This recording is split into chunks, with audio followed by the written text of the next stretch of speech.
Hi everyone, and welcome back to our channel. In the previous video, we discussed the importance of an alkaline diet to fight cancer. Today we'll delve deeper into the other side of the coin, acidic. HealthyShot channel provides brief and useful health information, focusing on the problem, causes, complications, and optimal solutions to health problems. If you enjoy the content, please like and subscribe for updates. The human body thrives within a specific pH range. While our blood maintains a slightly alkaline level, between 7.35 and 7.4, the pH in our cells can vary.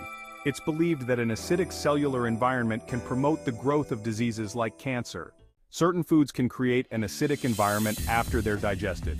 Here are 8 to limit. 1. Meat.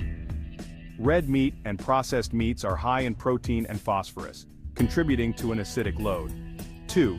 Wheat. Modern hybridized wheat contains more acid-forming minerals compared to ancient varieties. 3. Caffeine. Excessive caffeine intake can strain the body's ability to maintain a healthy pH balance. 4. Refined sugar. While sugar itself is pH neutral, its metabolism produces acidic byproducts and depletes alkaline minerals. 5. Aged cheese. Aged cheeses, except fresh varieties like cottage cheese, tend to be more acidic. 6. Other acidic foods. This category includes certain grains except for some alkaline ones, legumes, except for lentils and soy, and nuts except for almonds and Brazil nuts. Don't eliminate entirely. The good news is you don't have to completely eliminate acidic foods. The key is to maintain a balanced diet.